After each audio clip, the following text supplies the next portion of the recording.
Thank you so much for joining us. We are back, and sadly, there is no time to recap everything that we missed in the last month, including multiple world leaders losing their jobs, sometimes after mass protests, like in Sri Lanka, and sometimes after mass government resignations, like in the UK, where Boris Johnson finally stepped down in disgrace, prompting this magnificent man-on-the-street interview. Excuse me, sir. Sorry to disturb. I'm from BBC Newsnight. Just wondering what you think about Boris Johnson resigning today. I want him to go. He's a pain in the arse. Excellent. I mean, dirtbag English Stanley Tucci is perfect. From now on, that man should be asked for comment on every major news event. In fact, put him on Love Island right now. I'm so fucking serious about this. A new bombshell has entered the villa. Meanwhile, here in the US, the January 6th committee hearings have been continuing, with the latest taking place on Thursday, featuring some interesting footage of Josh Hawley, who you may remember riled up the crowd earlier in the day with a fist of solidarity, but who we now know was seen running for safety after they stormed the Capitol. That is painfully embarrassing. That is the gait of a man who's either just gassed up an insurrection that's now bearing down on top of him, or just drank a large iced coffee 45 minutes ago. Either way, those legs scream, I've made a huge mistake. But maybe the best response to that clip came from former DC police officer Michael Fanone, who was injured in the riot and offered this commentary outside the hearing. The first thoughts that popped into my mind was Josh Hawley is a and he ran like Now, I personally would not say that. I'd say Josh Hawley is a bitch who ran like a chihuahua, desperately trying to keep up with its owner on a casual walk. But you know what? To each their own. And look, I'm sure that there'll be more to say about this when the hearings resume in September. But for now, we're going to dive straight in with our main story this week, as it concerns a topic that's been at the forefront of the news over the past year. Tonight, Inflation Nation. Inflation's grip on American consumers not letting up. It's called lunchflation. Boozeflation. Milkflation. Meatflation is rocking the nation. OK, first, a big enthusiastic nope to the word meatflation, which sounds less like an economic phenomenon and more like a slang term for a boner. It is honestly hard to think of a more unpleasant portmanteau than meatflation, aside from maybe snot, which combines the words sneeze and fart, or Ronzo, which would obviously be the celebrity couple name if Ron Howard ever fucked Gonzo the Muppet. As you undoubtedly know, the US is experiencing the highest inflation of the past 40 years, and despite initial hopes that it would be temporary, prices are still going up. Over the past year, food is up 10.4%, electricity is up 13.7%, and gasoline is up 59.9%. So, to be honest, it's probably a good idea to start making your gasoline at home in the morning instead of getting an expensive cup of it on your way to work. And in some cases, companies have tried to hide inflation by keeping their prices the same but reducing the size of their products. It's called shrinkflation. And news outlets love to cover this, usually with the help of what seems to be the one go-to expert on the topic. There's almost no category of product, except eggs, maybe, that hasn't been downsized over the past years. Consumer advocate Ed Dworsky is publisher of mouseprint.org. Crest 3D White went from 4.1 ounces to 3.8 ounces. Apple Cinnamon Cheerios went from 20.1 ounces to 19 ounces. It's still called family size. The family must have gotten smaller. Here you've got 2 bottles of Gatorade, and these have just changed in the past few months. This one is the old 32-ounce one. This one is 4 ounces less. They said they made it easier to grip. You know, give me a break. Yeah! You tell him, Ed.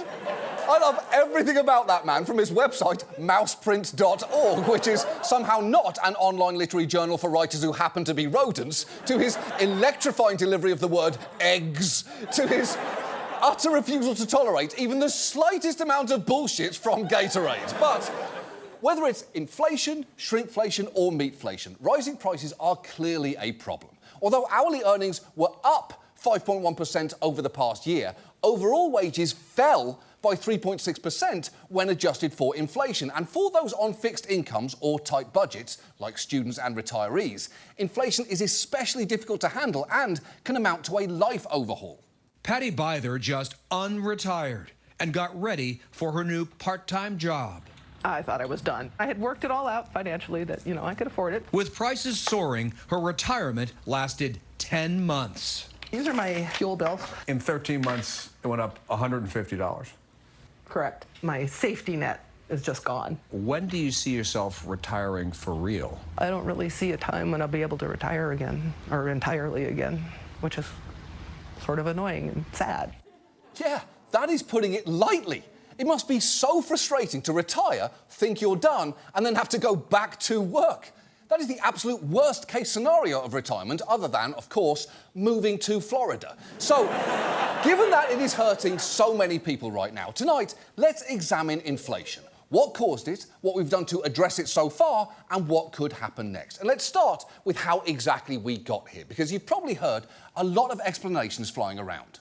This is Bidenflation, a 39-year high created by Joe Biden. Make no mistake, inflation is largely the fault of Putin. The supply chain is the catalyst at the end of the day. Inflation is not caused by the Build Back Better or the bipartisan bill. It's caused by corporate greed. Yeah, there has been a flurry of finger-pointing, with many tending to place the blame on whatever they were already mad at, with some Democrats blaming corporate greed, Republicans blaming Joe Biden, Biden blaming Putin, and your dog presumably blaming the vacuum cleaner. And here is the interesting thing. Aside from the dog, they're probably all at least a little bit right. Because the truth is, there is no one cause of inflation. At the best of times, it involves a multitude of factors, and the situation that we're in right now has been an unprecedented perfect storm. And to understand that storm, it might actually help to pause for a moment to talk about the mechanics of inflation. Very basically, it happens whenever there is too much demand for too little supply. If people have lots of money to spend, they usually want to buy more stuff. But if there is not enough stuff to go around, then the price of that stuff goes up. I'll give you an example. Let's say that every single person in America suddenly wins the lottery, and everyone now has $40 million to spend. What are they going to do? Well, I would assume that they do what I would, which is immediately buy this $1,500 emerald patina fountain statue of a frog spreading its unnaturally long legs in a manner that seems offensive, but I'm not exactly sure to who. Now, by the way, the frog comes in two sizes, large and giant. Now, obviously, if you win the lottery, you are springing for the giant one, but here is the problem. There are currently only 3 of them left in stock, so the statues are likely to get more expensive because everyone suddenly wants one, as they all have more money to spend, but there are only 3 left. Basically, high demand, not enough supply, and that's how we get frogflation. So, too much money chasing a limited supply of goods can lead to inflation, and some on the right have seized on the too much money part of that idea to suggest that inflation is really just down to one thing. When you put $6 trillion of fiscal stimulus into the economy, as President Biden and Democrats did last year, you're going to end up with big-time inflation. The March stimulus package literally manufactured inflation. This inflation is caused by Democrat policies. Didn't just happen. This is the Democrat tax on the middle class. Wow, that is some pretty heavy fire there. Calling something a tax on the middle class is one of the best ways to make it look bad, just after calling it a close associate of Prince Andrew. Blaming Biden's stimulus package has become a common refrain on the right when discussing inflation, and the reality is there is a kernel of truth to it. Thanks to the pandemic-era stimulus bills, people did have more cash on hand, but that is not the only reason. As strange as it sounds, many people saved money during the early days of the pandemic simply because we were all stuck at home.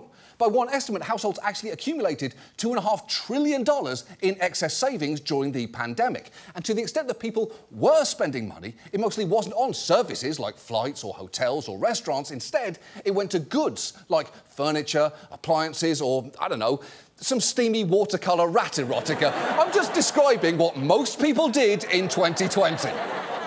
And what's more, the notion that our economy would be fine if not for Biden's stimulus completely ignores what it would have looked like without it. Because it not only protected low-income workers who were in real trouble, it also helped us avoid a COVID-induced financial crisis. And while, with hindsight, most economists would say that we could have made it more targeted and precise so that we didn't increase the money supply any more than we absolutely had to, it is very important to note that according to one estimate, without the American Rescue Plan, the economy would have come close to suffering a double-digit recession in the spring of 2021. So 2 things are likely true here. The government stimulus did contribute to inflation, but it was also a necessary intervention. And the much bigger point is, inflation clearly isn't just about the stimulus at all. After all, it's not just a problem here in the US. Britain and Germany have seen inflation rates hit 4-decade highs, and in 7 Eastern European nations, it's now expected to surge past double digits. And in Japan, it's had particularly dramatic consequences. We're at an aquarium in Hakone. The effects of inflation can be felt here too. With the rising price of feed, they've chosen to use the cheaper mackerel. How are the penguins reacting to the new feed?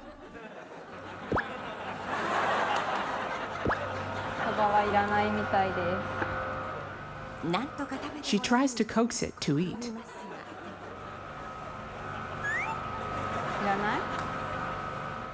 The penguin doesn't like it. No, it does not, and I do not blame it. I love absolutely everything about that. My new favourite genre of news segment is now footage of what appears to be a large flightless bird being a massive bitch, which, now that I say it out loud, would be a pretty accurate title for this show. But also, remember, demand is only one side of this equation. The other side is supply. And to quote my therapist, let's come back to that frog spreading its legs statue, because in that scenario where everyone won the lottery, if there happened to be enough frog statues for everyone to buy, then there wouldn't be any imbalance between supply and demand, and prices would remain stable. But remember, there are only 3 giant statues left in stock, and if for whatever reason they can't make any more, the price of the remaining statues will then go up, especially because there aren't actually 3 of them left anymore, because I have one, and it's right over here. Look at it! Look at my beautiful frog statue! And crucially, what that means is there are now only 2 of the frog statues left. Except, to be honest, there aren't 2, because I have another one as well that is right over there. Look at my second frog statue. What an absolutely perfect pair. And what that means is that the last remaining frog statue is going to be worth an absolute fortune, which, to be honest, is very good news for me, because I did get that one as well. Here it is. I'm rich. I've got all the frogs. I've cornered the frog statue market. I am good at business. But look, the larger macroeconomic point that I'm making is demand is certainly a factor, but a smaller supply also leads to inflation. And generally speaking, we've had diminished and disrupted supplies of a lot of consumer goods, primarily because, thanks to COVID, factories overseas have been shut or have slowed down considerably. Take, for instance, bicycles. There has been a massive bike shortage over the last couple of years, thanks in large part to lockdowns and slowdowns disrupting bike production in China, where roughly 90% of all bikes sold in the US are produced. Meanwhile, demand for bikes soared as shoppers tried to stay active during lockdowns, meaning that just a few months into the pandemic, we were already seeing stories like this. Bike shops across the country now seeing skyrocketing demand and supplies dwindling. In Albuquerque, New Mexico. This is actually the only one we have right at the moment. And in New York City. Have you ever seen a bike shortage like this before? No, never. I'm selling way more pink and purple to guys because they're just like, whatever, doesn't matter what color it is. It is what it is, it's a bike. It's true. The bike shortage even broke down gender stereotypes. But interestingly, while pink and purple bikes attracted a new male demographic, penny farthing bikes maintained their traditional customer base, fancy mustachioed perverts. All of which helps explain why. Last year, the average retail price of bike products was up 43% compared to 2019, which means essentially one thing. If you are the sort of person who stayed active and exercised during lockdown, inflation is your fault and you're a terrible, terrible person. The point is, inflation truly was a perfect storm going into the year, and it seems like everything that's happened since then has only made it worse. When Biden said inflation is largely the fault of Putin, that is clearly not true. Inflation was happening before Putin even invaded Ukraine, so that's just not how time works.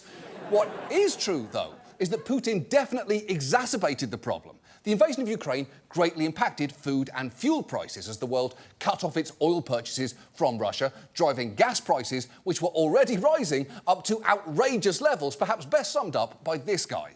Bruh, I just got a new car, my first car, Now I see what you motherfuckers are talking about with these gas prices. My shit was on empty. I put $20 in the fucking tank. Look at this shit. What the fuck? This is what $20 fucking gets me? Are you fucking kidding me? Yeah. If I had to bet, I'd say 80% of a gas station employee's job right now is to talk people down from exactly this situation. The other 20% is, as always, tracking down some of the bluest drinks you've ever seen. Now, is it a good idea to sell those in the same store where you sell antifreeze? Not for me to say. So, Putin invading Ukraine didn't start this inflationary cycle, but it is making it worse. And the same can be said of corporate greed. It is absolutely true that some companies are taking advantage of this environment to drive up prices, and they're getting record profits in return, and that is infuriating. But most economists will tell you that's not what caused inflation in the first place. After all, it's not like corporations only just got greedy in the last 2 years. Companies will shamelessly profiteer the exact same way that a dog will make an absolute meal out of its own ball sack. If left to its own devices, that's unfortunately just what it's going to do. So, to recap, rising prices are due to a ton of factors: a pandemic, a stimulus, changed spending patterns, supply chain issues, the war in Ukraine, to name just a few. And anyone loudly saying that one thing is the cause of inflation is either lying or has absolutely no idea what they're talking about. And the fact is, whichever combination of things got us into this mess, the entity that many are looking to get us out of it is the Federal Reserve. One of its key duties is to keep an eye out for things that can destabilise the economy, like inflation, and control it by raising and lowering interest rates. Very basically, the Fed can increase how much it costs for banks to borrow money, a cost that they then pass along to businesses and consumers through higher rates on things like mortgages and credit cards. And the higher the interest rates, the less inclined people and businesses will be to borrow, and the more inclined they'll be to save. Essentially, the Fed can indirectly influence how much people are spending. So when it comes to the demand side of the economy, they have some real power here. And the fact is, in this current crisis, it did arguably take too long for the Fed to raise interest rates. That's something that its chairman, Jerome Powell, basically admitted at a congressional hearing in March. Just listen to him explain that the Fed initially saw early signs of inflation as being due to a temporary supply shock that would simply resolve itself. What the textbook says is the shock's going to come and it's going to go, and you shouldn't react to it. Hindsight says we should have moved earlier, and that turned out to be wrong. Not maybe conceptually wrong, but it's just taking so much longer for the supply side to heal than we thought. Yeah, he's right. The standard textbook of economics says that if there is a supply shock, you let it resolve itself organically. Unfortunately, and in fairness to the Fed, the pandemic was totally unprecedented, so the standard textbook just didn't apply. In fact, the only textbook applicable to this situation was, oh, fuck, fuck, fuck, the whole world shut down. What do we do? Oh, God, oh, fuck, fuck, fuck. And it is not like the Fed was alone in calling this wrong. Most economists thought inflation would go away on its own, and some of the loudest voices on Wall Street were arguing against the Fed raising interest rates because they, too, thought that inflation would be transitory. For instance, here is Jim Cramer. The answer to the question, what if a garbage can full of cocaine and business school pamphlets wished to be a real boy? Making that very argument in November of last year. The bottom line, I don't think Powell needs to slam the brakes on the economy. Despite what you hear from the inflationistas and the media, the weight of the evidence is finally going Powell's way. Team Transitory is going to win. I say stop freaking about inflation. OK, setting aside the fact that he's speaking with an intensity level there, best described as Patti LuPone admonishing a rude audience member, it's pretty clear that this clip, much like Jim Cramer himself, has not aged very well, because here he was just 6 months later doing a full 180 with a very different tone. I think that Powell may not understand. We got to break this. We got to break it now, because this was the week where you realized that it is just inflamed and it is not going away. And I was just kind of just, I was shocked. I just didn't know that it was as bad as it is. It's in every aisle. The inflation's in every aisle. Wow, that was a pretty dramatic turnaround. He went from loudly unconcerned about rising prices to full-blown inflationista in a matter of months. And quick question, what exactly is going on with this expression right here? That is not the face you make when you're concerned about inflation. That's the face you make when you're watching a giraffe give birth.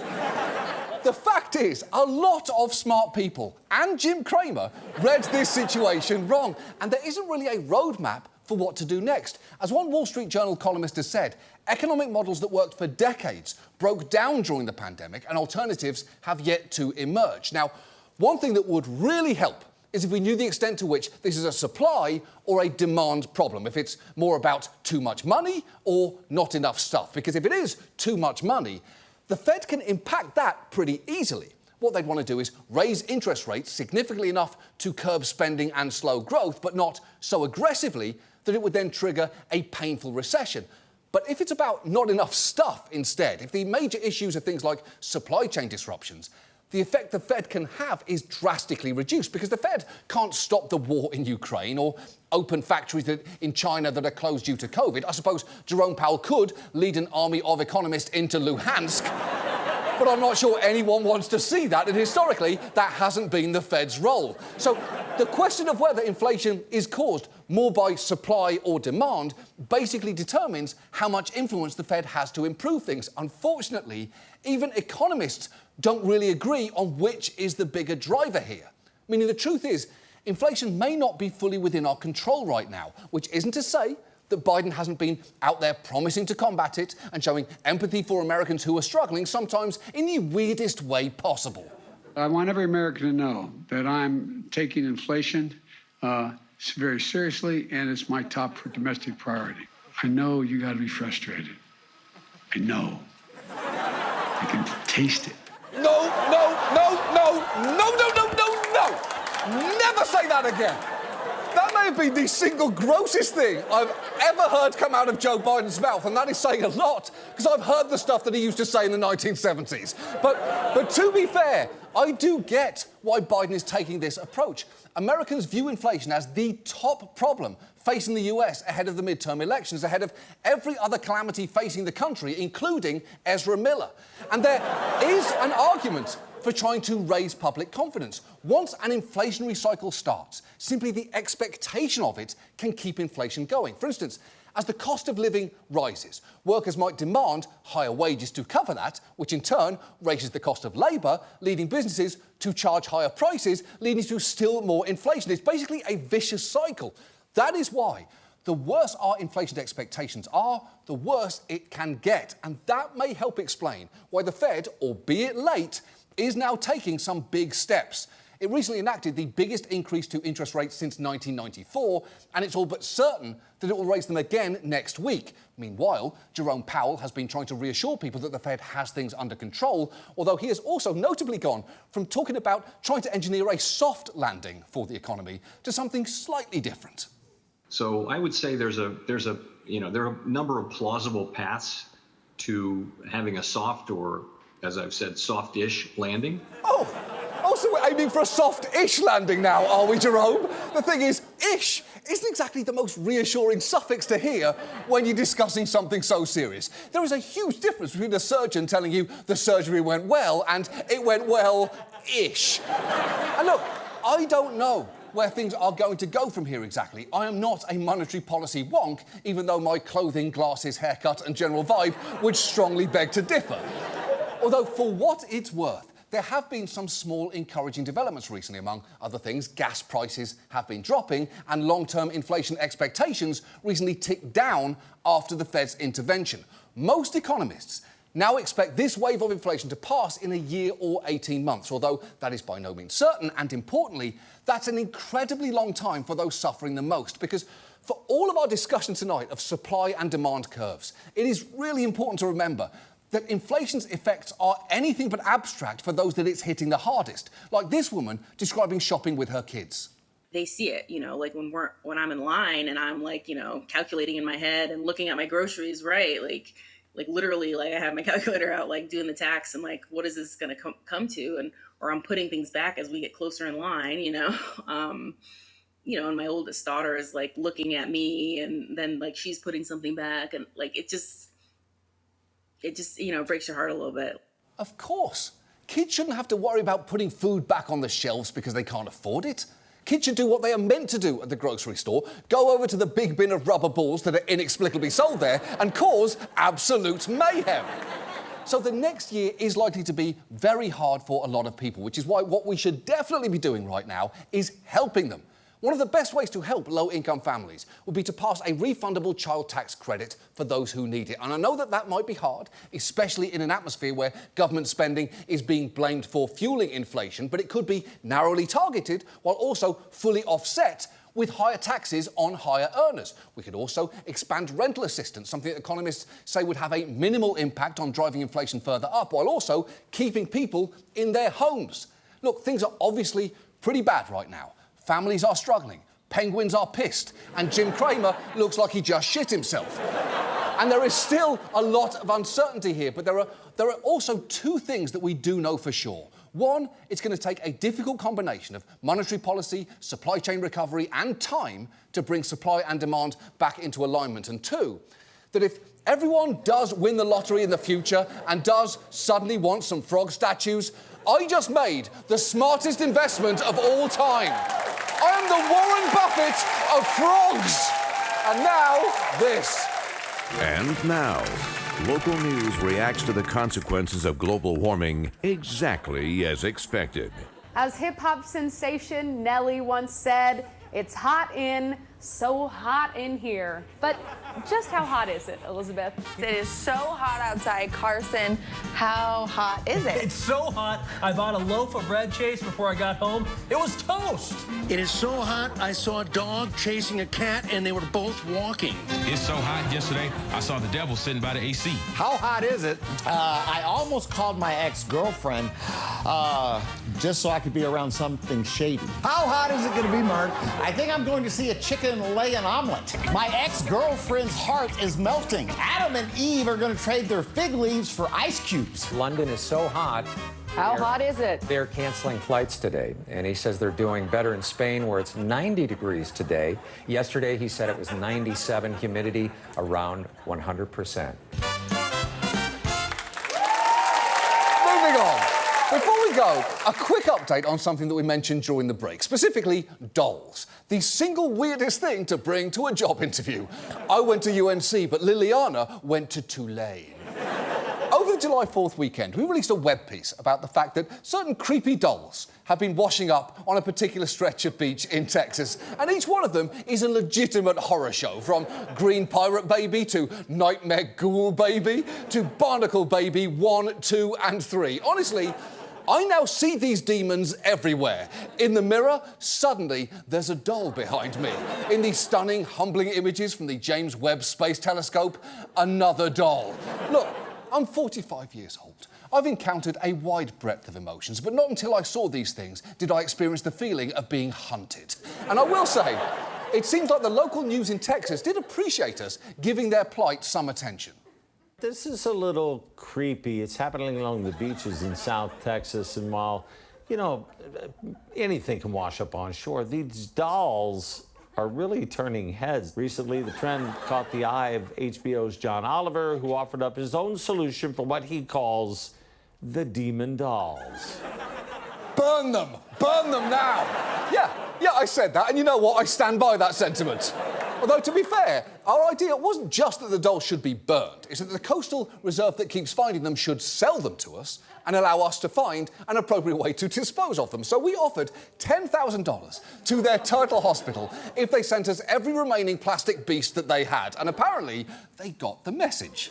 He said that they were going to donate. You know, if I sent them all the dolls that I have, they were going to donate $10,000, and then they were going to destroy all the dolls. And I thought, that sounds really good to me, because, you know, the Amos Rehabilitation Keep that rehabs the sea turtles, they're pretty much run on donations from the community. So $10,000 can go a long way and save hundreds of sea turtles. So I'm all about that. Oh, yeah, me too. Sure, yeah, totally. I like sea turtles. I think they're fun, round little guys. But was that my main objective here? No, of course it fucking wasn't.